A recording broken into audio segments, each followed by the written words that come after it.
Bismillahirrahmanirrahim. Assalamualaikum warahmatullahi wabarakatuh. Alhamdulillah, alhamdulillahilladzi arsala rasulahu bil huda wa dinil haq liyudhhirahu 'ala ad-dini kullih wa kafa billahi shahida.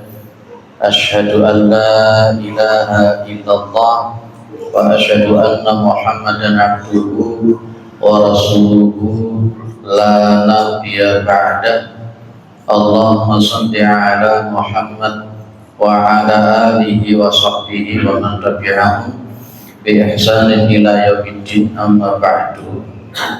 Kita bersyukur kepada Allah Subhanahu wa ta'ala atas segala nikmat yang diberikan oleh Allah kepada kita semua, terutama sampai pada pagi hari ini kita masih diberi kekuatan iman dan Islam, kita masih diberi kesehatan dan kesempatan sehingga kita bisa melaksanakan kewajiban kita, yakni mengkaji agama Allah Subhanahu wa ta'ala.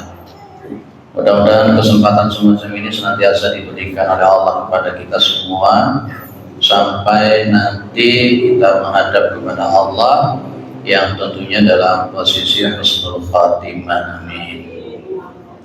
Salawat salam tetap dilimpahkan kepada Rasulullah Muhammad SAW sebagai khatamul anbiya wal mursalin, penutup para nabi dan rasul, yang tidak ada nabi lagi sesudah Nabi Muhammad SAW. Ibu bapak yang dimuliakan oleh Allah, dulu tinggal satu slide bahasan, kemudian saya tawarkan dibahas atau tidak, gitu ya, yakni berkenaan dengan adabun nikah. Ternyata memang diminta untuk dibahas juga, tidak apa-apa.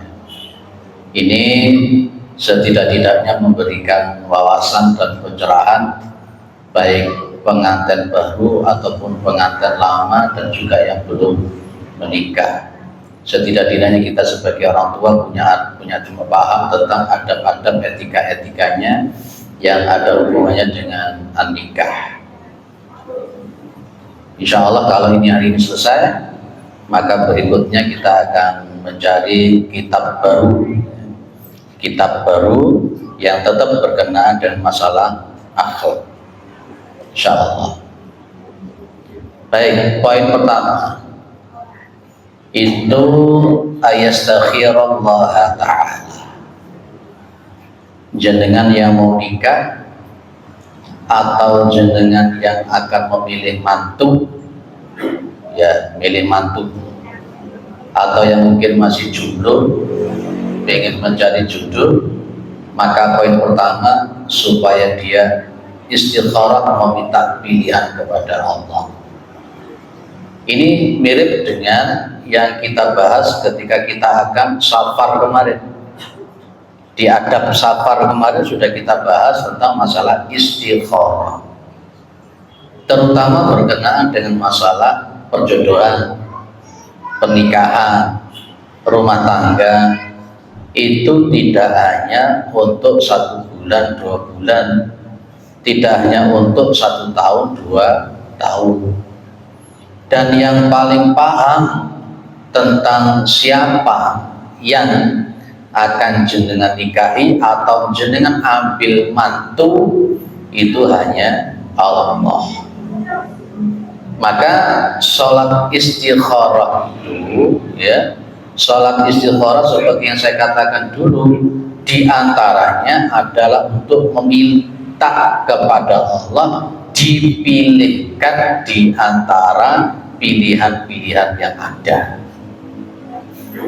Jenengan yang akan mantu, umpamanya ada TNI, ada Pak Guru, ada Pak Ustadz, ada Pak Dokter, ada Pak Pengusaha, yang jenengan pilih yang mana? Pak Ustadz yang melarat ya, loh tenanan Itu ada 5 orang. Biasanya orang itu milihnya yang mana? Jenengan sudah menjawab Pak Ustadz. Ya, mudah-mudahan. Ini yang jomblo, yang jomblo. Milih yang mana? Yang milih yang mana? Loh, itulah istikharah itu. Jadi istikharah kita minta sama Allah, minta kepada Allah untuk dipilihkan mana yang memang sekiranya pasangan itu yang benar. Yang ngerti, kalau dalam bahasa orang Jawa perusak duri minara itu mah Gusti Allah. Bagaimana nanti mantu jenengan, bagaimana nanti jodoh jenengan, itu yang tahu kan cuma Allah. Disitulah kita minta istikharah. Nanti kita akan lihat di beberapa poin ke depan sebenarnya pilihan yang penting itu apa. Untuk masalah istikharah tidak saya ulang karena kemarin di bab Safar kemarin sudah kita terangkan detail tentang isi daripada doa istikharah. Yang nomor 2, kalau jenengan mau mengambil mantu atau jenengan mau pilih pasangan, itu adalah ayang duro ilaman yuridu nikahaha. Yang duru itu artinya melihat kepada siapa yang ingin diambil jodoh atau diambil mantu. Itu penting. Jangan memilih sesuatu di dalam karung yang kita sendiri tidak tahu, spekulatif. Melihat yang akan dihitbah, apa khitbah itu? Melihat yang akan dihitbah, yang akan dilamar, yang akan dinikahi, itu hukumnya adalah perintah dari Nabi Muhammad Sallallahu Alaihi Wasallam. Dilihat karakternya kayak apa, akhlaknya kayak apa. Karena nanti jenengan memilihkan jodoh untuk anak-anak jenengan atau yang belum nikah memilih pasangan itu kan sekali itu saya ulang, bukan hanya untuk 1 tahun 2 tahun. Karena ilat hukum nanti kita nikah itu tiada lain sakinah, mawaddah, warahmah. Tidak cukup hanya sekedar mawaddah. Sepakat ya Bu ya, Bapak, tidak cukup hanya sekedar mawaddah. Mawaddah itu apa toh? Cinta. Tidak cukup kita itu mengambil mantu hanya sekedar cinta saja. Tidak cukup hanya sekedar senang saja. Kita koni, lo sampean lapo kok cukup mantu mas iku, mbak iku, jangan cuma mengatakan, lah saya senengi. Tidak cukup hanya sekedar senang. Tidak cukup hanya sekedar senang. Maka melihat itu penting. Melihat itu penting. Pak, apakah memang melihat tenanan secara fisik ataukah melihat hal yang lain? Melihat secara fisik itu juga penting.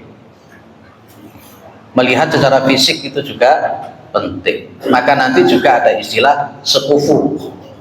Ada istilah sekufu. Dan Rasul juga sudah mengatakan wanita itu dinikahi karena 4 hal. Berarti laki-laki dinikahi itu pun juga karena 4 hal. Apa itu Bu? Pak? Li jamaliyah. Li jamaliyah itu apa? Kecantikannya. Delon ayune, delon ganteng. Itu manusiawi. Itu manusiawi. Nomor loro apanya dilihat? Wali hasabiha. Hasabiha itu berarti keturunannya. Sing nomor 3 limaliha, karena ekonominya. Lah nomor 4 namanya lidiniha, karena agamanya. Lah untuk yang melihat itu ya 4 poin ini kita lihat memang. Ya ayune, ya keturunane, ya ekonomine. Tapi yang paling pokok, yang paling penting adalah walidiniha, karena faktor agamanya. Lihat calon-calon mantu yang memang agamanya bagus, karakternya bagus. Lek ono papat-papate luar biasa Pak. Ya ganteng, ya mapan, ya keturunan bagus-bagus, hafal Quran, Masya Allah. Tapi kalau andai kata yang pertama, kedua, ketiga tidak ada, maka kita memilih yang nomor 4, yakni karakter, akhlak, perilaku agamanya. Maka Nabi bilangnya fatfar bidatidin taribat yadak. Ya itu. Baik. Suatu saat ada sahabat yang menikah, melamar, mau menikah. Maka Nabi Muhammad SAW bilang kepada sahabat tadi, undur ilaiha fa innahu akhra ayudama bainakuma. Malah sama Nabi itu disuruh lihat, piye nanti yang akan dihitbah, yang dilamar itu gimana. Saya bilang sama orang-orang itu, sama pemuda-pemuda, Pak, kalau saya tidak bisa melihat bagaimana, setidak-tidaknya orang-orang yang bisa Anda percaya untuk bisa menjelaskan tentang siapa dia dan bagaimana dia. Takon-takon atau tonggo-tonggo ini, piye sih arek wedok iku, piye sih arek lanang iku, itu tidak apa-apa, boleh. Itu melihat, kemudian dilihat dari jauh orangnya gimana, sergap ngaji ora, seneng ngapal ning Quran ora, apa mek dendong bedino ini ngopi toy, ngopi toy. Apalagi yang punya sopan muda, foya-foya, tua, kaya raya, mati masuk surga, terus repot model. Ya, berarti melihat itu boleh melihat, dan memang itu menjadi hukum sunnah untuk melihat hukum sunnah. Pak, yang dilihat apa secara fisik? Yang dilihat secara fisik itu apa? Memang di dalam kitab-kitab fikih itu setidak-tidaknya yang dilihat itu muka dan telapak tangan, setidak-tidaknya begitu. Tapi kalau memang ada kepercayaan, boleh jadi kita melihat. Jangan sampai begini, mohon maaf sekali lagi, pakai hijab, yang dilihat mukanya saja sama telapak tangan. Dondongi mari nikah pas malam pertama dibuka, kupingi kauno, kupingi enak. Itu pun juga gak boleh kan? Ya, sementara seharusnya sang calon mempelai, baik yang laki-laki maupun perempuan, tidak boleh untuk menyembunyikan cacat fisik semacam itu. Maka memang ada yang kemudian berpendapat, silakan dilihat dengan orang-orang kepercayaan, yang perempuan dengan perempuan, yang laki-laki dengan laki-laki, kupingi si ono ora, ya dan sebagainya. Itu penting. Mohon maaf suatu saat, ini mohon maaf sekali lagi, suatu saat ada seorang laki-laki yang dia itu menikahi seorang perempuan. Saya baca itu betul itu. Wanitanya mohon maaf hijab, pakai cadar, bersih, tertarik orang laki-laki karena dianggap dia itu bagus. Pas ketika malam pertama, mohon maaf sekali lagi, di kemaluannya sang perempuan ada tatunya. Itu langsung dia sudah langsung dicerai dia. Sang wanita ini ngotot, saya sudah hijrah gitu ya. Tapi sang laki-laki sudah ndak mood sudah. Pas ketika malam pertama melihat ada tato di kemaluan sang perempuan, dia bayang nih, dulu pas ketika ditato di situ gimana. Akhirnya langsung dicerai. Loh, seperti itu kan juga penting juga. Makanya kadang-kala itu memang penting. Jadi fisik dengan ditutup sedemikian rupa itu juga belum turun karuan dalam bahasa kita. Makanya sunnah untuk melihat itu penting. Engko dong-donge pas begitu dinikah gegere tato tok. Ya kita kan juga gak begitu. Clear ya? Itulah maksud untuk melihat, sunnah untuk melihat. Baik, sing nomor telu, nah ini seperti saya katakan tadi. Saya ini bahas ini syuting ini orang bebas saja nih. Tapi tidak apa-apa lah itu. Ayah tarodatadin, kalau mau ngambil mantu, ya mencari pasangan, ambil ayah taro supaya dia memilih apa? Datadin, wanita-wanita yang punya agama atau laki-laki yang punya agama. Pak, hanya sekedar punya agama? Enggak. Kalau hanya sekedar punya agama banyak, tapi adalah perempuan atau laki-laki yang akan jenengan ambil mantu itu, yang akan jenengan ambil pasangan itu adalah yang punya konsekuensi menjalankan agamanya. Itu yang paling penting. Sekarang itu dari kiai kadang ya ora jamin toh Pak. Yang di Magelang itu apa ya? Yang 13 santrinya hamil semua itu gitu. Yang di Jawa Barat itu berapa? 14 ya yang hamil itu. Yang di Tangerang itu 23 anak yatim yang disodomi itu gimana? Dan sebagainya. Itu penting. Kalau hanya sekedar punya agama, punya titel agama, punya titel jurusan agama, ngerti agama gak cukup. Tapi yang diminta Nabi, yang dimaksud dengan data din, itu adalah konsekuensi menjalankan agamanya. Dan itu biasanya dengan adanya orang tua yang mengenal atau ta'aruf daripada calon pasangan, atau ibu bapaknya sudah mengenal ta'aruf lebih dulu dengan adanya spionasenya itu tadi. Jangan sampai ya ibu, ada jamaah nun sewu hari Senin menikah, hari Rebunya minta cerai. Hari Seninnya nikah, hari Rebunya minta cerai. Padahal itu rame ngundang tonggo, gak gelem diuntik karo bojone blas. Ternyata 1 bulan 2 bulan berikutnya ada laki-laki yang datang jebret. Ternyata sang perempuan ini sudah kadung kecantol dengan laki-laki yang kedua, tapi nikahnya dengan laki-laki yang pertama. Lalu ini lah repot akhirnya. Nah, para jamaah dimuliakan oleh Allah Subhanahu Wa Taala. Apa? Di sini kemudian dikatakan, ini tadi saya katakan. Coba lihat hadisnya riwayat Bukhari Muslim. Tungkahul mar'atu li arba'in. Wanita itu dinikahi karena 4 perkara. Berarti laki-laki juga begitu, dinikahi karena 4 perkara. 5 liha. Nanti di riwayat yang lain di jamaliyahnya dulu. Di wala-wali gak apa-apa. Yang pertama apa Bu? 5 liha. Karena hartanya. Nomor 2 wali hasabiha. Karena keturunannya. Nomor 3 apa Bu? Wali jamaliha. Karena kecantikannya. Lelanang karena kegantengannya. Nomor 4 wali diniha, karena agamanya.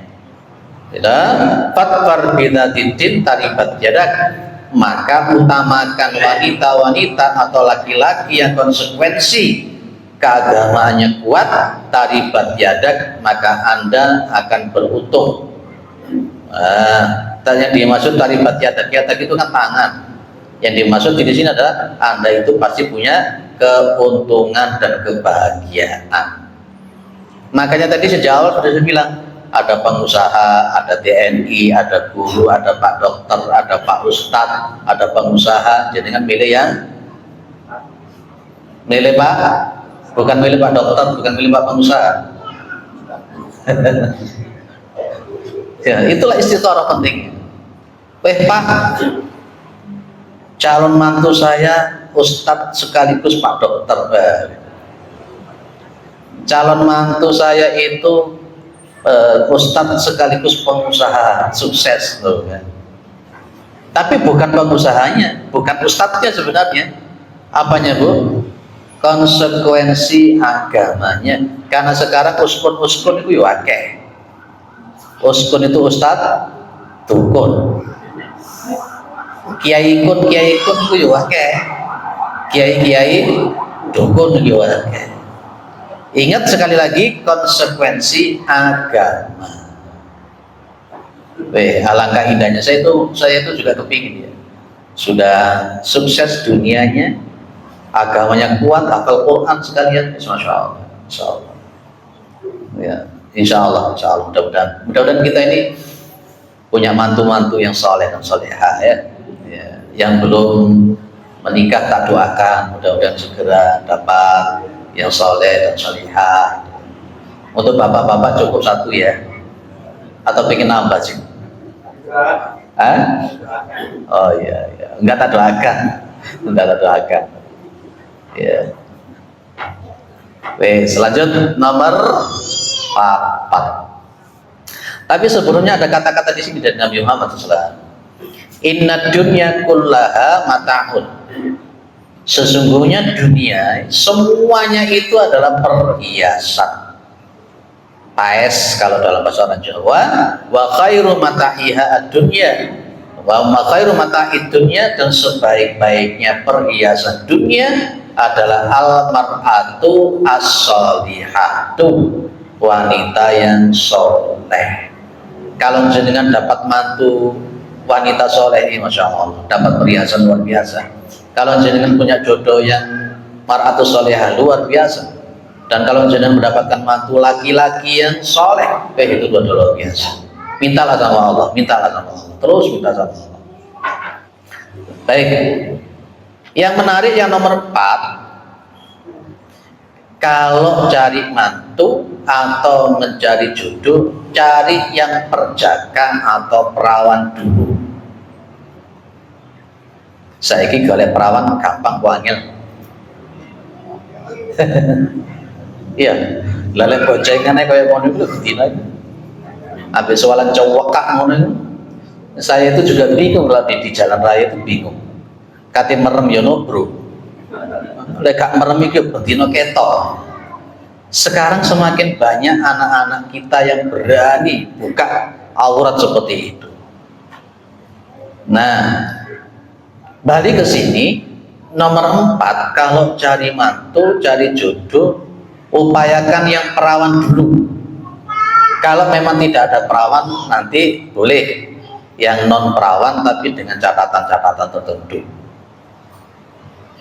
Maka di sini dikatakan yustahabbu antakuna azzaujatu bikran, ya supaya wanita yang mau dinikahi atau lelaki yang akan dinikahi itu adalah bikran, perawan atau perjaka, bukan duda, bukan janda. Itu sunnah. Pas ketika ada seorang sahabat itu mau nikah, setelah itu kemudian dia nikah, dia itu datang kepada Rasulullah Muhammad Sallallahu Alaihi Wasallam. Ya, dia itu bilang sama Nabi, ya Rasulullah, ini hadithu ahdi bi'ursi. Ya Nabi, saya ini baru saja nikah. Yang dimaksud dengan hadithu ahdin itu kan masa yang baru, bi'ursin itu pernikahan. Maksudnya apa? Sahabat ini bilang sama Nabi, ya Nabi, saya ini baru menikah Nabi. Nabi tidak tahu kalau dia nikah, berarti Nabi itu gak diundang. Ya, maka kemudian Rasulullah Muhammad SAW itu tanya, atazawwajta, apakah kamu telah menikah? Fakultu, maka sahabat ini mengatakan, saya berkata, Jibril Nabi mengatakan, na'am, iya. Nabi bilang lagi, abikran au thayyiban, perawan atau janda. Sahabat ini bilang, kultu bal thayyiban, ya janda Nabi. Nabi bilang, fahalla bikran tulaibuha wa tulaibuka. Kenapa kamu kok tidak memilih perawan saja? Kamu bisa bermain-main dengan dia dan dia juga bisa bermain-main dengan jenengan. Ini menunjukkan secara sunnah, ambil yang perjaka dulu, yang perawan dulu.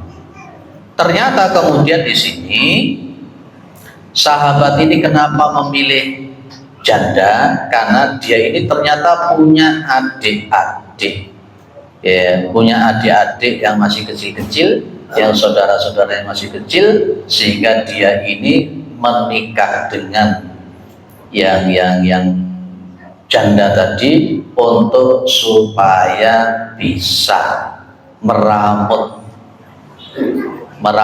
adik-adiknya yang masih kecil yang dia punya pengalaman di dalam masalah rumah tangga. Walaupun boleh ngambil janda, ngambil duda secara hukum fikih boleh, tapi kalau di dalam memilih memang dianjurkan, disunahkan yang perawan yang perjaka dulu. Loh Pak, kalau dia itu janda, baik, kemudian punya anak yatim masih kecil-kecil, ya, dan dia memang keteleyek-keteleyek, nggak punya pekerjaan, dia harus menghidupi anak yatim sampai sedemikian rupa. Apakah yang semacam ini afdol? Saya katakan afdol. Afdolnya kenapa? Dapatnya dua. Satu, dia menikahi dia supaya dia bisa menjaga dirinya. Dengan adanya suami dia bisa menjaga dirinya. Yang nomor dua, karena di situ ada anak yatim. Ini sangat-sangat penting, ada anak yatim. Maka yang dinikahi oleh Kanjeng Nabi itu ketika beliau poligami, itu yang dinikahi rata-rata janda-janda yang miskin, yang punya anak-anak yatim. Sehingga kalau jenengan pengen nambahlah yang memang punya anak-anak yatim yang perlu dia. Aku lagi ngomongin ini ngerti ibu-ibu orang enak. Ya, jagalah suami, jangan kau bentai. Izinkan suami untuk enggak Bu, ojo muring-muring ya Bu. Enggak ya. Bapak-bapak ya sewenang muring-muring. Ya, tapi kalau memang ada poligami itu tadi bukan karena faktor seks. Kalau jenengan menikah lagi karena faktor seks, itu keluar dari kaidah-kaidah. Karena kita melihat Nabi itu nambah lagi karena faktor apa tadi? Faktor ekonomi, faktor pembelajaran, faktor agama, bahkan faktor politik dan sebagainya. Jenengan buka di tafsir Ayatil Ahkam punyanya Ali As-Sobuni. Lah sekarang kan orang nambahnya karena hanya faktor seks itu tadi, kelahiran otak itu masalah seperti itu. Pak manusiawi, ya wis lah, jangan punya alibi, tidak saya teruskan. Nomor 5, kalau mencari mantu, kalau mencari jodoh, terutama mantu perempuan, yustahabu antakuna waludan. Waludan itu apa Bu? Bapak. Ini riwayatnya Nabi. Ja'a rajulun ila Nabi sallallahu alaihi wasallam faqala inni asabtu imra'atan dzata hasabin wa jamalin wa innaha latalidu afatazawwajuha. Ini seorang laki-laki datang kepada Nabi. Nabi, saya itu mendapatkan perempuan yang nasabnya bagus, terus dia cantik Nabi.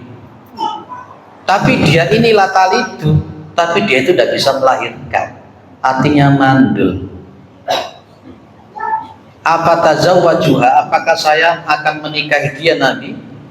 Jawaban Nabi, lah, enggak. Karena ilatnya pada masa itu adalah summa atahu ataniya. Ini orang ini ngotot, datang kedua kalinya. Datang kepada Nabi minta izin untuk menikahi wanita sing wayu iki mah, yang sugih iki mah.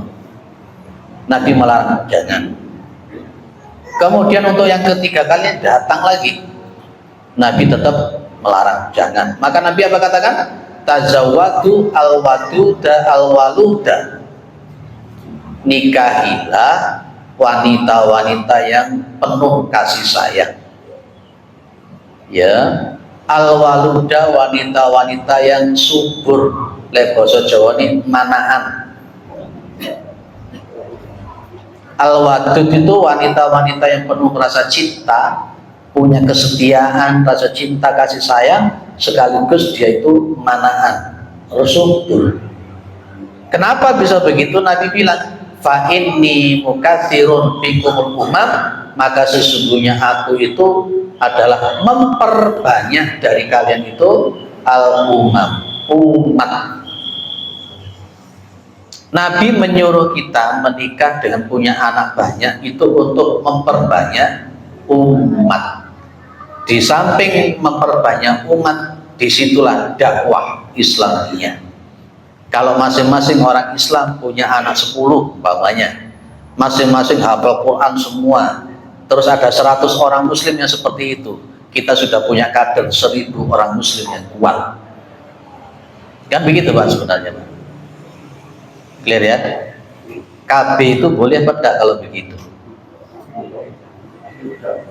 Sementara Nabi menginginkan kita punya anak yang banyak. Kalau begitu KB boleh apa tidak? Secara fikih KB itu bisa jadi haram, KB bisa jadi mubah, dan bahkan KB bisa menjadi wajib. Tergantung ilat yang menyertai. Tergantung ilat hukum yang menyertai. Ada yang tanya, teman, dia ini sama suaminya tidak boleh KB. Akhirnya bayi itu metang telur. Apa bayi itu metang telur. Wis pokoknya semuanya boleh. Anak-anak isi procot-procot dia ambil lagi. Dia akhirnya sakit ya, darah tingginya ya naik. Pak dokternya pun juga memberi solusi. Ini sementara kamu nggak boleh bolak-balik gini, nanti malah justru secara analisis dokter ibunya nanti bisa tidak karu-karuan. Wong sekarang saja sudah anaknya 5 itu sudah bolak-balik loro ibunya. Anaknya pun juga begitu. Anaknya juga begitu. Akhirnya tanya sama saya, Pak, kalau saya KB bagaimana? Terus saya tanya, kenapa mesti KB? Alasannya begini. Oh ya wis, kalau begitu berarti perlu untuk KB sementara. Ya dengan izin Allah setelah anaknya 5 ini dia sudah sakit-sakitan, sementara dia mengambil KB yang pas untuk dia diatur, ya alhamdulillah dengan izin Allah. Itu hanya untuk sekedar tandimun nasli, bukan tahdidun nasli. Apa bedanya Pak? Bu, antara tandimun nasli dengan tahdidun nasli itu beda. Kalau tahdid itu berarti membatasi itu yang haram, tidak boleh. Tapi kalau mentandimkan itu yang boleh, dengan catatan itu tadi ilatnya. Suatu saat ada ibu-ibu hamil, sementara kemudian dia darah tingginya kuat, diabetesnya juga kuat. Dokternya bilang, sebenarnya dokternya sudah bilang jangan hamil dulu. Ya, dia ngotot hamil. Begitu mau melahirkan, dokternya menawari kembali. Ini ada 2 poin. Kalau terus melahirkan nanti konsekuensinya ibunya mati, dan bahkan anaknya juga bisa mati. Ini analisis dokter.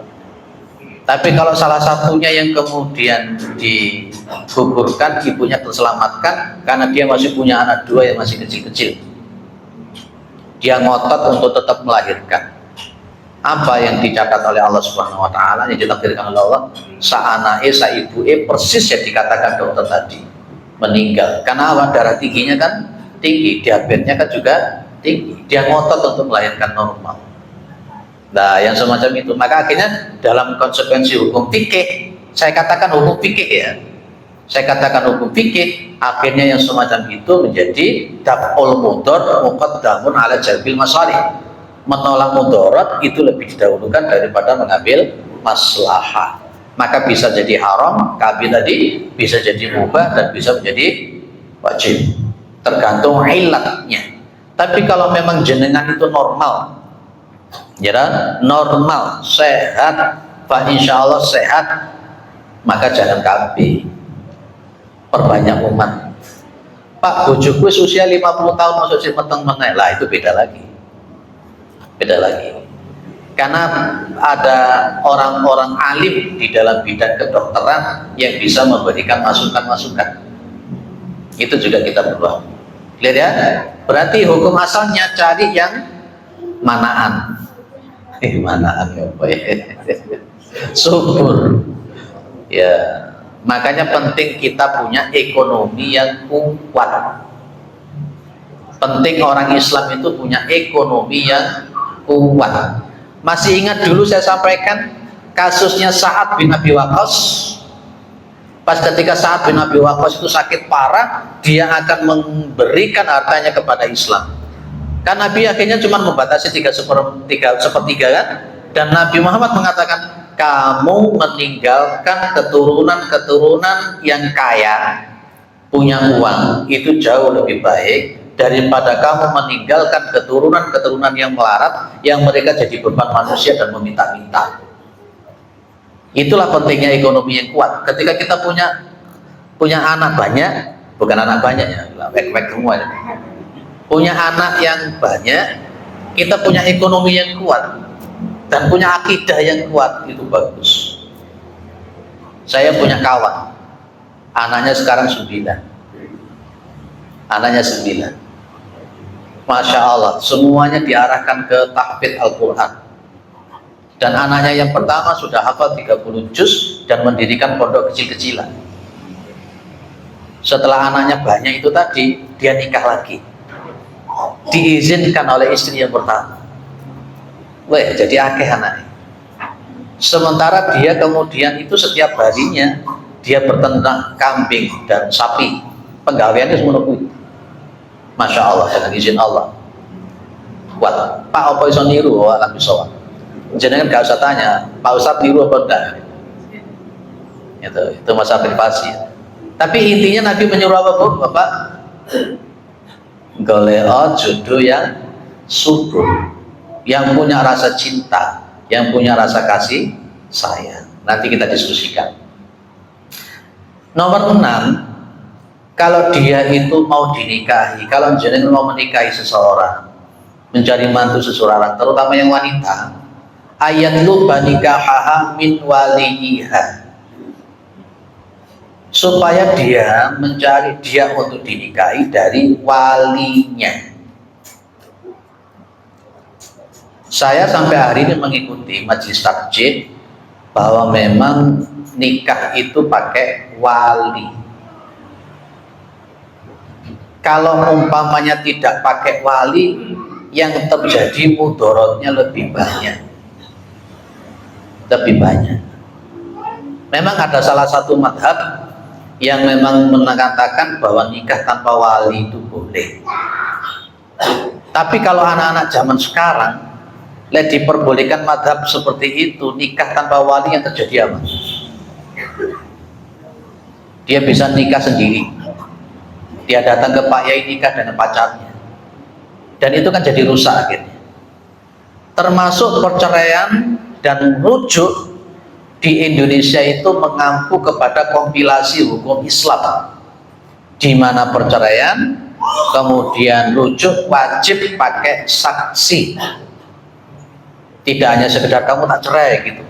Itu di Indonesia harus pakai saksi. Kalau tidak begitu, kasihan yang jadi korban perempuan. Sama dengan yang nikah tanpa wali. Nanti jangan-jangan wanita itu gawe dolanan. Ayo rapi be aku wis, tanpa bapakmu, tanpa ibumu, tidak apa-apa, nak kiai sah siri gitu. Hancur wanita-wanita itu. Akhirnya kemudian pas ketika ditinggal oleh sang suami sementara dia hamil, dia kemudian mau nuntut kemana? Wong walinya tidak ngerti, bapaknya tidak ngerti, ibunya tidak ngerti, mau nuntut apa? Nuntut waris. Secara kompilasi hukum Islam, secara hukum undang-undang negara, dia tidak bisa mendapatkan waris. Tidak tercatat di pengadilan agama. Loh, itu sebenarnya kenapa nikah itu pakai wali, pakai saksi, itu di dalam rangka untuk menjaga kehormatan wanita. Mbak-mbak itu ketika mau dinikahi tanpa wali jangan mau. Bilang begini, kalau sampean tenanan cinta karo aku, kate ngerabi aku, teko nang omah, jalu meneng bapakku. Ojo memeti ae jangan dinadi rono rene gelem nek ngruwatul. Ya Allah. Arek zaman saiki rek. Kalau saya berangkat jam 3:30 itu di daerah Soekarno Hatta itu Masya Allah, semakin banyak wanita-wanita yang berkeliaran semacam itu, sama pacarnya, sama apanya, rambutnya rata-rata sudah sembiran begitu, ambil rokokan bisa. Ada yang saya temui pakai jilbab tapi rokokan. Saya itu juga mikir ini zaman apa saja ini. Ronggo Warsito dulu bilang zaman edan ya. Sopo sih kaya edan gak? Ya gak oleh kan. Seperti itu. Wes pakai wali. Jenengan yang punya anak perempuan juga harus memprotek itu. Anak saya ini penuh dengan hormat. Dia punya kehormatan sebagai seorang perempuan. Kalau mau menikahi anak saya, ini sing apik, bapakmu tekakno. Lamar sing apik. Itu seharusnya ojo gampangan. Itulah kenapa dalam posisi adab etika yang nomor 6, datangi walinya, minta ke walinya. Ditanya, Pak Ustadz, dia sudah tidak punya bapak, kan dia punya Pak D toh. Kalau masih punya kakek kan, masih punya paman toh, wali itu kan turun. Intinya datanglah baik-baik ke keluarganya, minta ke keluarganya dengan baik-baik. Jenengan pun juga begitu. Kalau datang menampakkan muka, kalau pulang menampakkan punggung. Jangan datang menampakkan punggung, pulang pun juga menampakkan punggung tanpa mau menampakkan muka. Izin. Jangan pacaran. Sekedar ta'aruf boleh, melihat pasangan boleh dalam rangka kalau memang serius karena Allah Subhanahu wa taala. Tapi yang penting istikharah, dan kemudian bapak ibu juga punya diprotek anak-anaknya. Dan mulai kecil anak-anak itu sudah diberikan gambaran bahwa nikah itu bukan hanya sekedar cinta, nikah itu bukan hanya sekedar nafsu, tapi nikah itu adalah ibadah dan pengabdian kepada Allah Subhanahu wa taala. Jangan sampai hanya karena nafsu hari ini nikah, 1 bulan kemudian orek dan bercerai. Clear ya? Ya. Baik. Nomor 7, Allah yughali fil mahri. Tidak terlalu mahal di dalam masalah mahar. Terlalu mahal di dalam masalah mahar ini pun juga kan jadi membuat sang wanita malah gak payu-payu. Wah, aku kate nikahi kok blawonge jaluke lek gak ono 1 juta gak gelem lho, iki repot ini. Karena ada kawan seperti itu, ya, ada yang seperti itu. Si laki-laki sama perempuan ini sudah ya pacaran manipulasi. Ya, bapaknya ngomong kalau ndak ada 100 juta ndak jadi. Lah sang laki-laki ki golek duit 1 juta kita kok ndi. Terlalu mahal di dalam masalah mahar juga tidak boleh, tapi terlalu murah juga tidak boleh. Karena ibu, anak jenengan bukan hanya untuk 1 tahun 2 tahun, tapi mahar itu bukan segala-galanya. Loh Pak, katanya pada zaman Nabi ada orang itu tidak punya apa-apa, wis melarat rat total sama Nabi, maharnya cuma pakai cincin besi, pakai cincin besi. Ini bukan menjadi alibi untuk jenengan terlalu murah di dalam masalah mahar. Itu pada masa itu ketika hanya pakai apa tadi, cincin besi, karena memang daruratnya duwene maiku. Jenengan sudah ngerti, sudah cocok dengan sang laki-laki, ya, kemudian jenengan minta yang macam-macam, sementara anak jenengan berdua sudah sama-sama cocok, sama-sama senang. Dipaksa kalau tidak 100 juta tidak boleh, ya wes. Kira-kira gimana nanti? Makanya memang sejak awal salah asuhan dan tidak salah asuhan itu penting. Kalau salah asuhan sejak awal ya segitu, nanti akhirnya anak-anak kita terlalu bebas, tidak memproteksi dirinya dengan agamanya itu.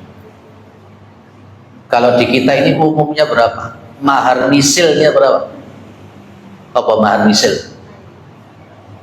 Bu, pernah dengar kata-kata mahar misil? Mahar misil itu mahar yang serupa. Serupa bagaimana? mahar yang memang terbiasa di masyarakat situ yang sekiranya tidak memberatkan. Apa kira-kira mahar kita di masyarakat kita yang umum ya Pak? Perangkat alat sholat. Yo, perangkat alat sholat toh.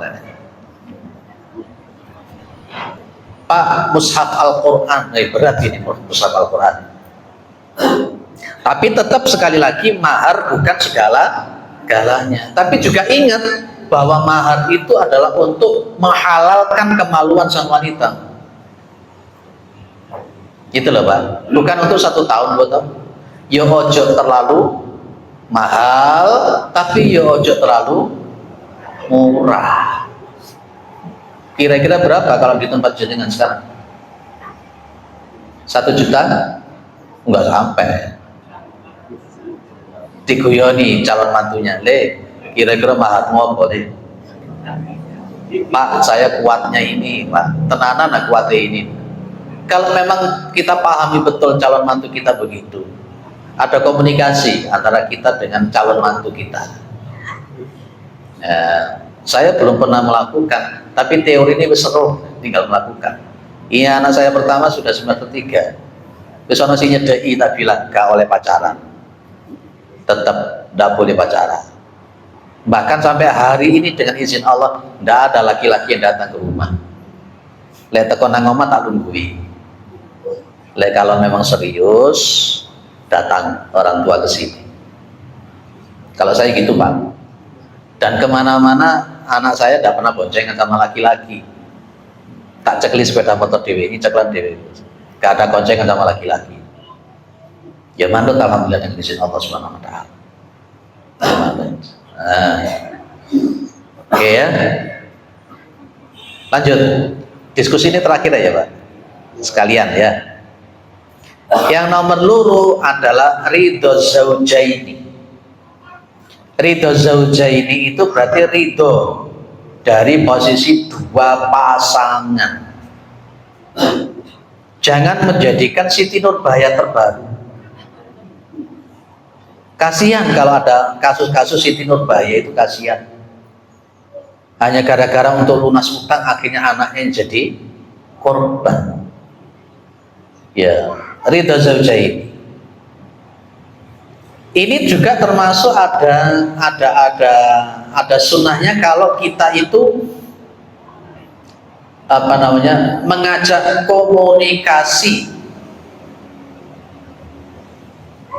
mengajak komunikasi dengan mempelai, terutama yang perempuan. La tunkahu al-ayyimu hatta tustamara wa la tunkahu al-bikru hatta tustadana. Tidak dinikahkan yang namanya seorang janda hatta tustamara. Sebenarnya kata-kata istamara itu diminta izin.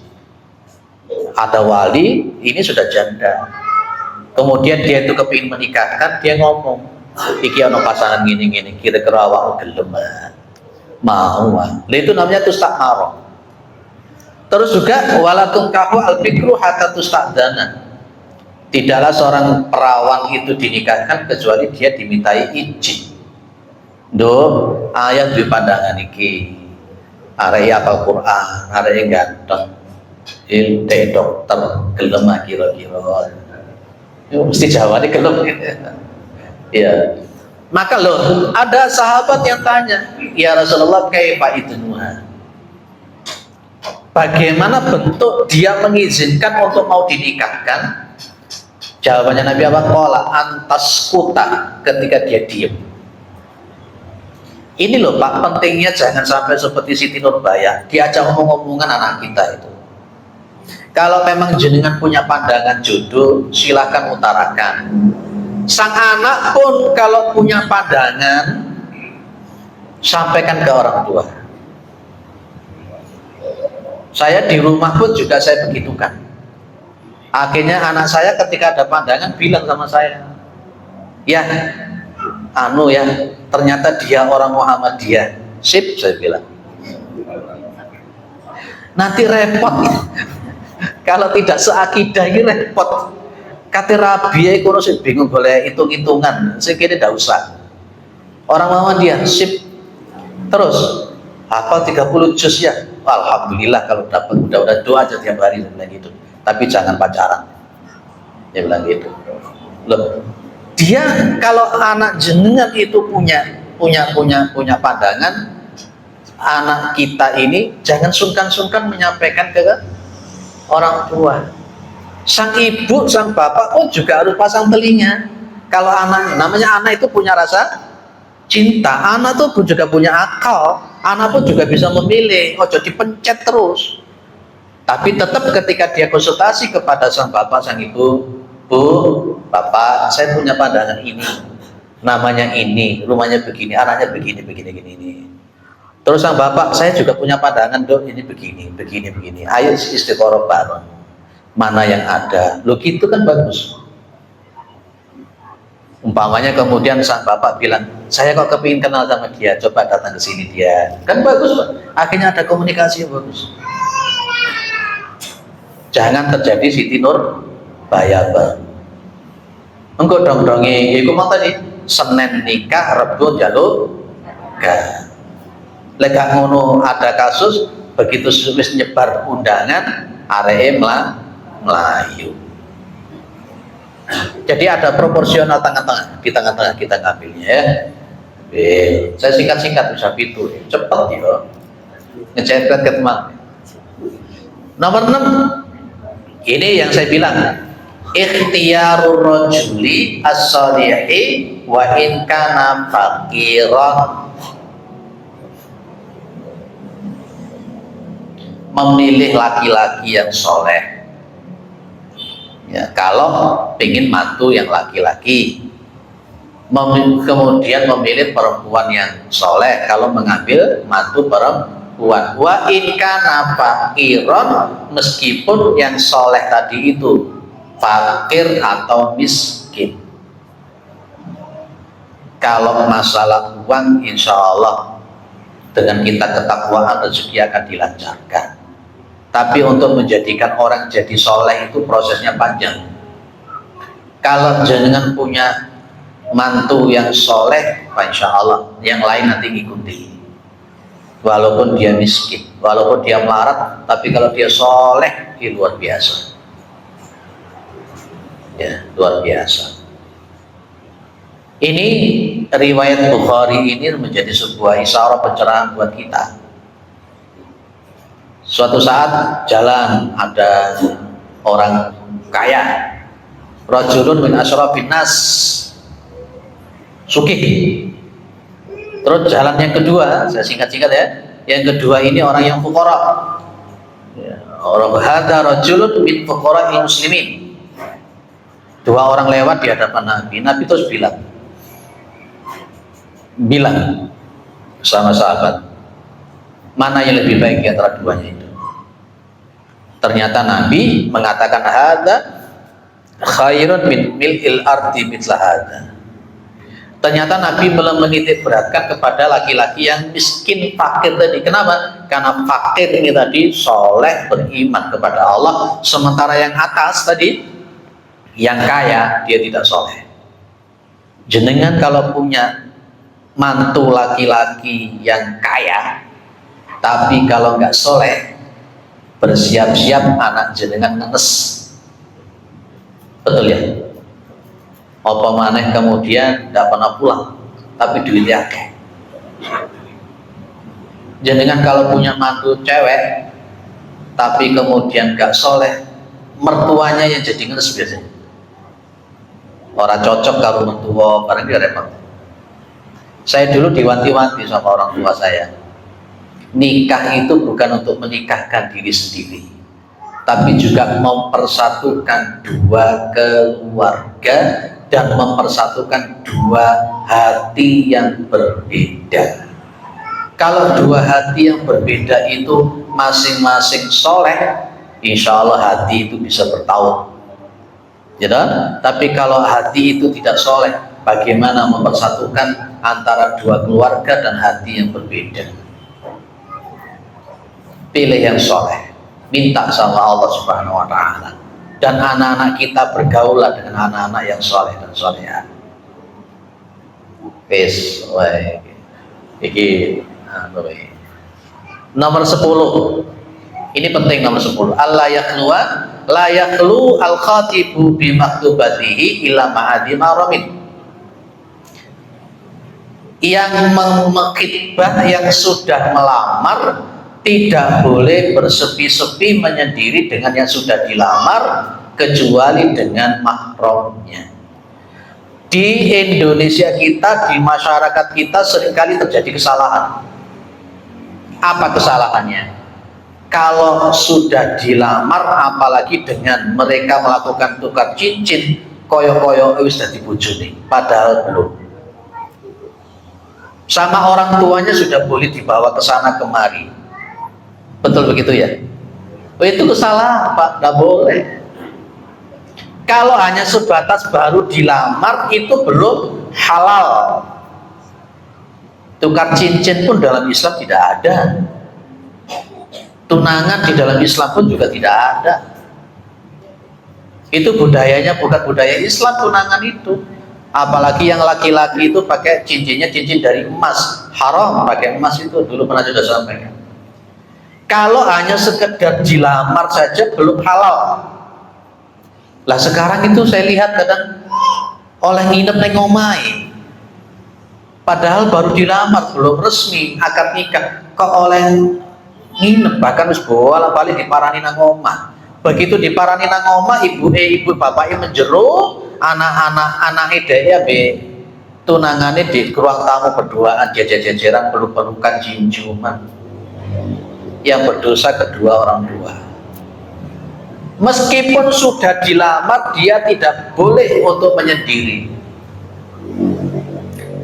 Ketika boncengan, apalagi sambil rangkul-rangkulan, begitu lah pokok ini, lawis tunanganku. Banyak kejadian meskipun sudah dilamar juga dadi akeh.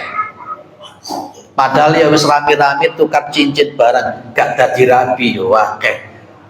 Jagalah kehormatan dari anak putri jenengan. Jenengan tetap harus mengatakan, anakku belum halal untukmu, baru kamu lamar, belum kamu nikah, berarti anakku belum halal. Gitu loh, bukan malah diduk-duk nih. Ayo, yang punya pengalaman ngeduk-ngeduk nih Gibi. Clear ya? Kita dudukkan perkaranya. Kita dudukkan perkara. Dan kalau umpamanya setelah dilamar, jaraknya menikah ojo suwi-suwi. Saya tunangan, tahun depan baru nikah. Gak boleh dinikah karena nunggu geblake. Mau punya apa barang kan? Apa hubungannya kalau geblake uang ini apa?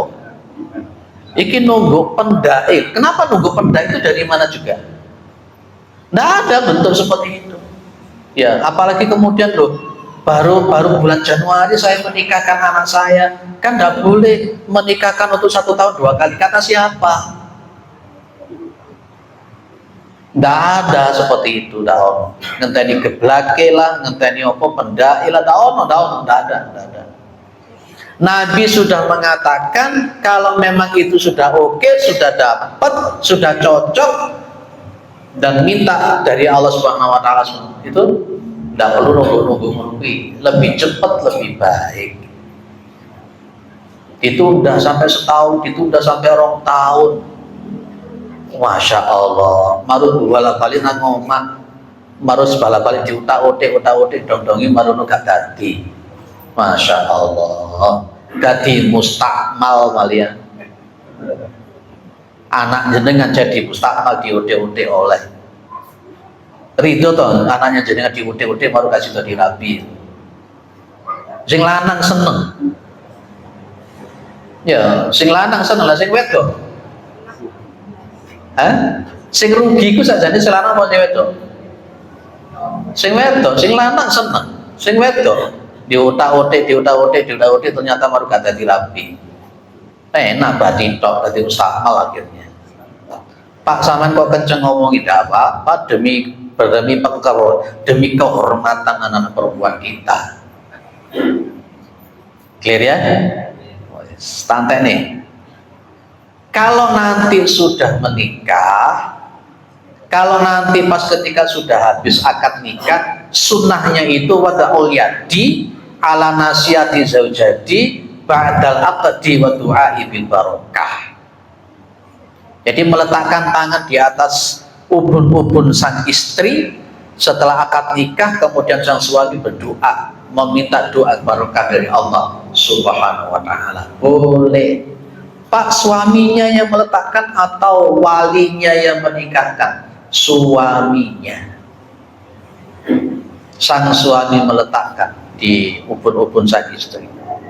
Loh Pak, pas akad nikah itu apa istri harus di situ? Enggak. Sang istri tidak harus di sampingnya akad nikah, tidak harus. Dan ketika nanti sudah akad nikah, letakkan sang suami, letakkan di atas ubun-ubunnya. Berdoa apa di antara doanya itu? Allahumma inni as'aluka khairaha wa khaira ma jabalta alaihi wa a'udzu bika min syarriha wa min syarri ma jabalta alaihi wa idza ishtara ba'iran falyakun bi dirwati sanami falyakun bidzalik. Nah itu, jadi takkan ubun-ubun doanya itu. Jangan dulu nikah digitukan. Oh belum tahu Pak, baru tahu sekarang. Wis kaset bisa. Nah, yang masih jomblo-jomblo nanti insya Allah mengamalkan di sini. Clear ya? Rolas sunnah mengadakan walimah. Walimah itu hukumnya sunnah dan tidak wajib. Apalagi jenengan walimahan karena ingin golek bati, golek amplopan. Sebenarnya tidak ada sunnahnya jenengan bawa amplop, itu gak ada. Kan biasanya terjadi. Nah ini kita jadi ngerasa karena di masyarakat kita begitu suka hitung-hitungan klenik-klenik tatayur, akhirnya rame-rame kalau batuk mulut. Kadang 4 hari berturut-turut bubuh terus. Iya, akhirnya lumayan. Dan ternyata di masyarakat kita itu, kalau dulu ada tetangga yang bubuh ke kita, itu dianggap piutang. Betul ya Pak? Tidak ada Pak seperti itu.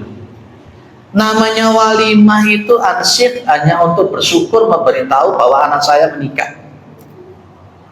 Kawan saya pernah melakukan, pas ketika akad nikah di undangannya ditulis dilarang membawa amplopan. Sip seperti itu. Dia memang betul-betul niat walimah untuk mengumumkan anaknya yang lulusan UIN itu untuk menikah. Jadi tidak ada amplopan. Dia dikasih amplopan moh tenanan. Zaman saiki disediakan kotak sedemikian rupa. Kalau sudah disediakan kotak sedemikian rupa, marulai semari digotong neng omah, disuntek, dihitung, habis dicatat. Si fulan 1.000, si fulana 200.000, dicatat. Gue begitu ada undangan, teren buka sih. Biar gue biro 200 juta balik 200. Itu tidak ada. Akhirnya orang kadang-kala mohon maaf, ada pernah kasus nikah gede-gedean karena dianggap undangannya juga banyak, direwangi utang kan, ya gengsinya juga begitu, utang, walimahnya gede. Begitu selesai walimahan bingung mulai nyaur utang karena kotaknya tidak sesuai dengan estimasi hitungannya dia.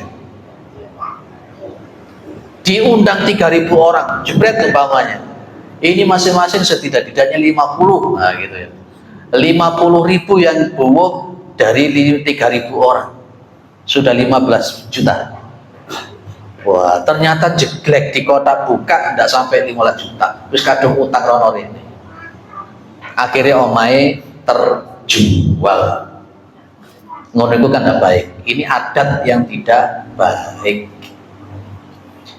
Walimah itu jangan berlebih-lebihan. Di sini Nabi bilang, "Fabarakallahu laka aulim walau bisyatin." Mudah-mudahan Allah memberikan barokah kepada engkau, buatlah walimah meskipun cuma dengan seekor kambing. Loh, pada masa Nabi walimah cuma membeli seekor kambing itu cukup. Tetangga-tetangganya diundang, kemudian ada ceramahnya, ada tausiahnya, makan gulai, makan apa, cukup sebenarnya. Kita itu nggak puas kadang-kadang sampai ngundang elektron, dangdut, joget-joget, ngono-ngono. Saya kalau diundang model ngono nggak datang saya, Pak. Nggak wajib mendatangi undangan yang di situ penuh dengan maksiat. Apalagi ada kalau habis sisa sudah suguhannya bir barang itu, minuman keras itu. Tak guyoni anak saya, engkau gak usah mewah-mewah ya. Kayak kita nanya adik kemarin udah, ya ada makanan prasmanan, ngundang pak temannya ayah, ceramah selesai ya gitu. Terserah guys. Kadang rondino telung bengi, pakai dangdutan, pakai cara kepangan, berat terus saya. Biasanya di desa-desa ya gitu. Wes clear ya, jadi kan masih buan apa enggak? Pas ketika mantu mengharapkan buan apa orang kira-kira begini. Ngono iku bareng dihitung itu ndak karu-karuan. Wes kita nomor 13 terakhir. Ini bagi yang malam pertama. Bagi yang malam pertama, sebelum melakukan malam pertama, maka sunnahnya itu sholat 2 rakaat dulu. Habis akad nikah, selesai walimah, malam harinya ketika akan melakukan itu, ya sunnahnya sholat 2 rakaat. Suami istri sama-sama sholat 2 rakaat. Di sini dong. Idza dakhala 'alaika ahluka fasholli rak'ataini tsumma shallillaha min khairi ma dakhala 'alaika tsumma ta'awwad bihi min syarrihi. Loh, itu lupa. Berdoa. Nanti kalau sudah sholat 2 rakaat, sudah proses mau melakukan hubungan suami istri, berdoa. Allahumma janibi syaitan wa janibi syaitana mimma razaqtana. Supaya Allah menjauhkan anak kita yang di rahim istri kita, dijauhkan dari syaitan. Nah sekarang gawe gak donga, nyusoni gak gelem, diganti karo susunya sapi. Akhirnya begitu gawe gak donga, setane melok diganti karo susu sapi, akhirnya kaya sapi double, malih tika lakune kaya setan kaya sapi. Yes ya. Jadi kalau umpamanya jenengan melihat anak-anak jenengan itu rada ndak karu-karuan, eling-eling biyen gawene donga ora, salat 2 rakaat apa ndak. 2 tahun yang disebut oleh Allah itu wawasainal insana biwalidayhi hamalathu ummuhu wahnan ala wahnin wa fisaluhu fi amain. Dulu dilakoni apa ora? Dong-donge kakeane masalah susune sapi, mari kaya sapi. Wis ngono ae wis. Bahasa Arema wis model ngene iki. Selesai sampai nomor 13, berarti di pertemuan yang akan datang kita sudah ganti kitab. Nanti monggo Pak Takmir, Pak Ustadz bisa menyampaikan kitab apa yang baik untuk tetap masalah akhlak. Tetap masalah akhlak, kitab apa monggo dipilihkan nanti. Kurang 1 bulan bisa ditentukan kitab apa yang paling menarik, yang paling bisa memberikan pencerahan, tetap dalam akhlak. Karena saya dibagi masalah akhlak. Ada yang disampaikan, ditambahkan, didiskusikan atau ditutup?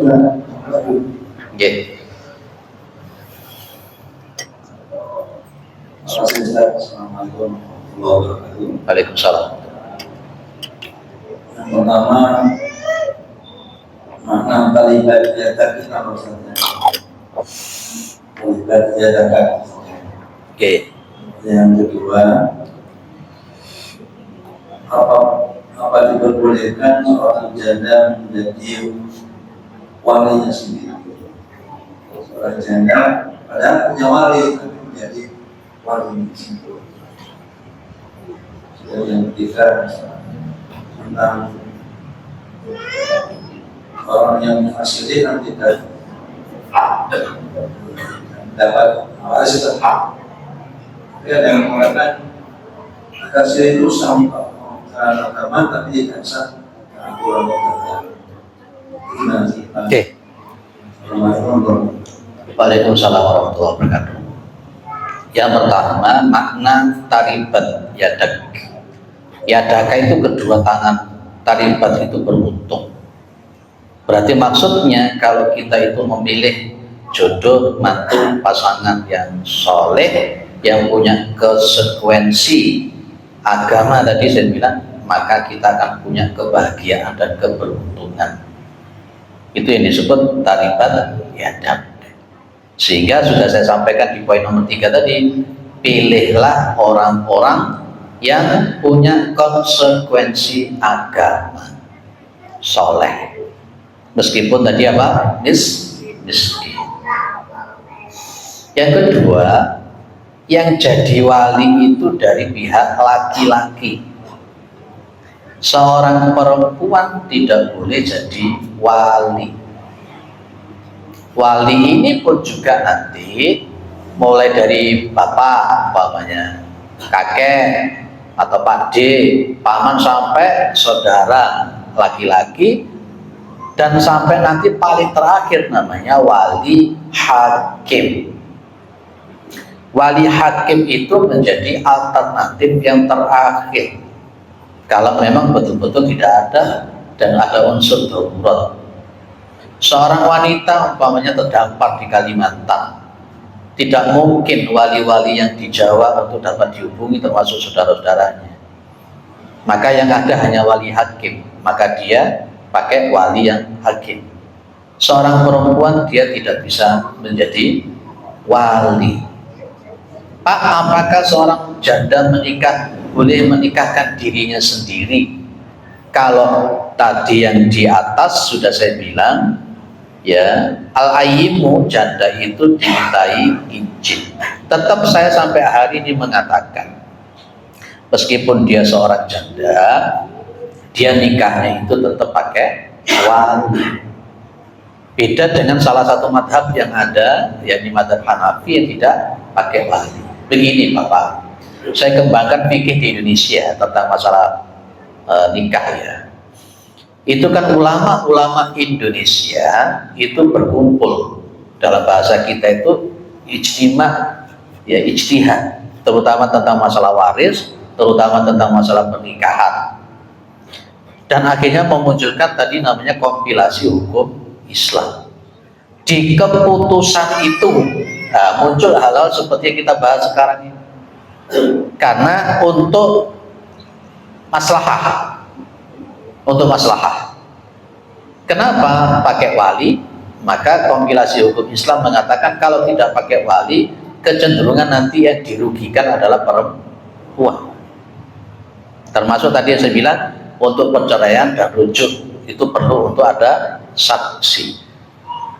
Walaupun di fikih sunnah tentang namanya saksi dalam perceraian dan rujuk itu pendapatnya Ali bin Abi Thalib, dan kemudian difatwakan, dipegang di Indonesia karena para ulama Indonesia itu menganggap kalau tidak diberlakukan mudorotnya lebih berat, terutama kepada sang wanita. Itu sehingga di kompilasi hukum Islam ini tidak mengerucut kepada madhab tertentu. Itu kompilasi, nanti jenengan bisa beli di mana ya? Mana sekarang beli kompilasi hukum Islam itu sekarang? Ada, termasuk ada pasal-pasalnya di situ Pak. Pasal-pasalnya. Kemudian wanita yang nikah siri secara fikih memang sah. Secara fikih sah. Yang jelas pokoknya rukun-rukunnya ada. Ada wali, ada mempelai laki-laki, mempelai berdua, ada akad, ada mahar. Ini kan sudah sah Pak, secara fikih. Tapi lagi-lagi secara hukum Indonesia dia tidak tercatat di sipil, tidak tercatat di catatan sipil, tidak tercatat di hukum negara. Maka secara hukum negara juga dia tidak mendapatkan karena tidak termasuk ke sana. Kalau secara fikih oke, gitu loh Pak. Memang itu hukumnya kita seperti itu. Waris itu kan masyarakat. Betul. Kalau sama masyarakat, Maka dari itu begini Bapak, kenapa tadi sudah saya bilang, kenapa bisa seperti itu? Ulama Indonesia berkumpul jadi satu untuk menentukan mana yang terbaik dan untuk menjaga posisi terutama sang wanita, dan dari berbagai macam madhab itu yang dipilih oleh kompilasi hukum Islam itu adalah yang disesuaikan dengan yang mudarat dan manfaat mana. Saya bilang tadi kan sebenarnya talak sama rujuk itu untuk ada saksi itu pendapatnya sahabat Ali, tapi dengan berbagai macam kaidah-kaidah yang dilakukan ternyata talak sama rujuk itu kalau pakai saksi nanti manfaat dan maslahatnya lebih besar. Ketika umpamanya perceraian dan rujuk itu tidak pakai saksi, kira-kira perceraian itu begitu luar biasa. Laki-laki ngomong, "Wis, kamu tak cerai, mulio." Kemudian dianggap itu sah. Apa yang terjadi kira-kira? Lah sampai nak udeli dewi lanang-lanang. Akhirnya diputuskan perceraian itu harus pakai catatan sipil untuk menjaga harkat martabat wanita. Loh itu sebenarnya ibu-ibu dengan wanita-wanita ini betul-betul diperjuangkan di pengadilan agama tentang masalah itu. Nah, jadi tadi saya pakai kaidah bahwa daf'ul mudhar muqaddamun ala jalbil masalih. Menolak bahaya itu didahulukan daripada mengambil manfaat. Itu namanya kompilasi hukum Islam. Nanti jenengan beli kompilasi hukum Islam, dibaca lagi secara detail tentang kompilasi hukum Islam. yang lain. Oke.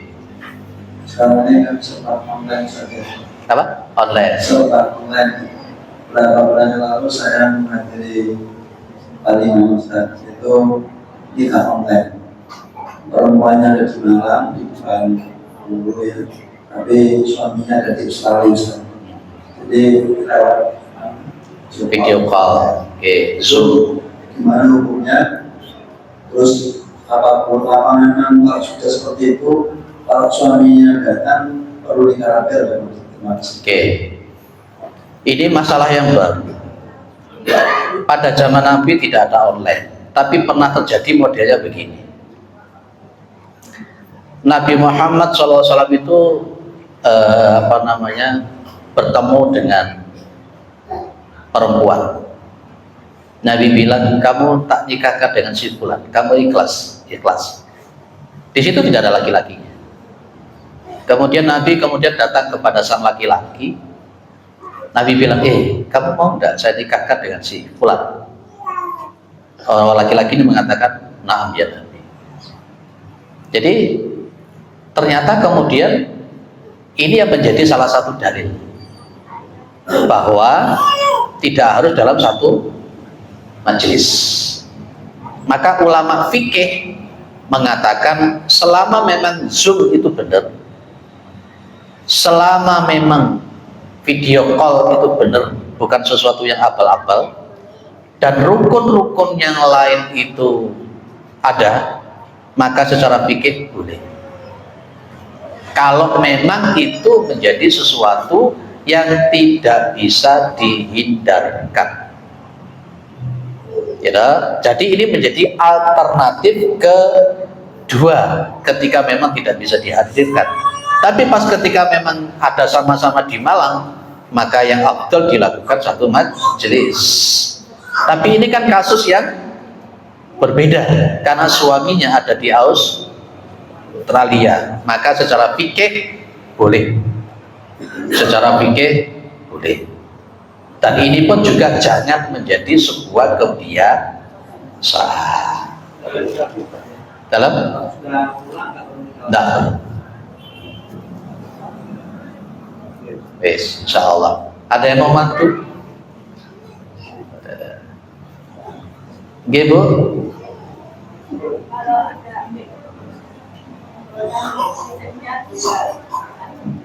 Kemudian suami itu meninggal.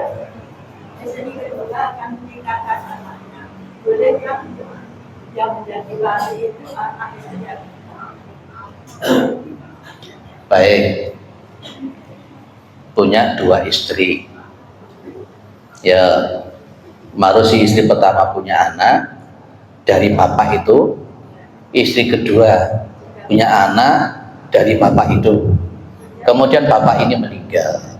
Berarti dia itu adalah saudara sepapa. Boleh.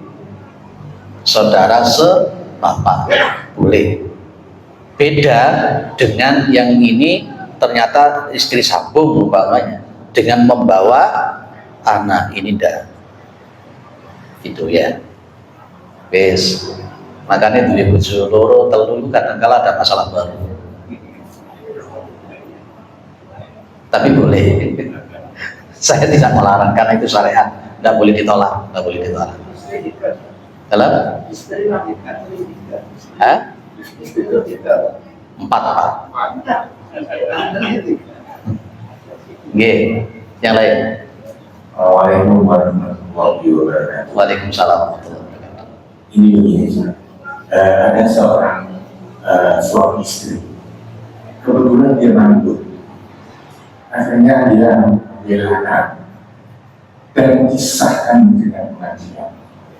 Sah menurut hukum Indonesia. Dan bagaimana urusannya dengan perkawinan waris dan sebagainya, dan bagaimana supaya membolehkan seperti itu. Ya, Assalamualaikum warahmatullahi wabarakatuh. Kalau dalam kompilasi hukum dalam hukum agama, termasuk di pengadilan agama, bukan anak kandung itu sebenarnya tidak punya hak. Kalau hukum positif iya. Ya, di sini kan memang kita ini kadang-kadang tercampur antara hukum positif dan hukum agama. Kayak seperti nikah siri tadi itu kan. Secara hukum positif dia tidak dapat waris, dan kemudian secara hukum sipil ternyata juga dapat. Ini dibalik sekarang. Ya, dia tidak punya anak, mandul. Dan kemudian dia ternyata secara pengadilan diadopsi, dimasukkan ke kakak. Itu hukum positif ya. Tapi secara hukum agama itu malah gak bagus, gak boleh. Nabi bilang begini, Allah itu melarang menasabkan diri kepada bukan orang tuanya. Itu tidak boleh. Binnya atau bintinya itu harus orang tua kandung. Walaupun dia dalam konteks hukum positif seperti itu hukum agama begitu. Dulu Nabi punya anak angkat namanya Zaid. Dalam surah Al-Ahzab pun juga akhirnya dilarang. Tidak boleh Zaid bin Muhammad, tidak boleh. Ya, tidak boleh. Zaid bin Muhammad tidak boleh. Maka secara syariat tidak boleh binnya itu kepada yang bukan kandung. Sehingga secara syariat tidak dapat waris. Dia dapat hibah. Ya, nanti akan ada akad namanya hibah. Mulai kecil dia sudah diadopsi, kemudian sudah semakin gede, dia tidak punya anak-anak yang lain, maka anak ini bisa mendapatkan hibah. Dan hibah itu secara hukum positif ataupun hukum agama boleh. Tapi kalau untuk waris tidak. Memang itu Pak, resikonya di situ. Loh Pak, di kakak itu dia hukum positifnya binnya kepada orang tua, itu hukum positif. Memang ini menjadi kendala tersendiri. Apalagi kemudian anaknya paham, loh ternyata aku itu anak kandungnya yo. Nah ini jadi repot juga. Apalagi yang diadopsi adalah perempuan, kan tidak boleh jadi wali bapaknya. Bingung pas ketika mau jadi nikah, kemudian loh ternyata tidak boleh jadi wali. Anaknya baru tahu, loh ternyata bukan bapak saya. Jadi masalah tersendiri juga akhirnya. Dan itu PR kita. Ya apa caranya untuk memberikan solusi itu? Makanya pentingnya keilmuan agama itu seperti itu, supaya kita gak gampang baperan.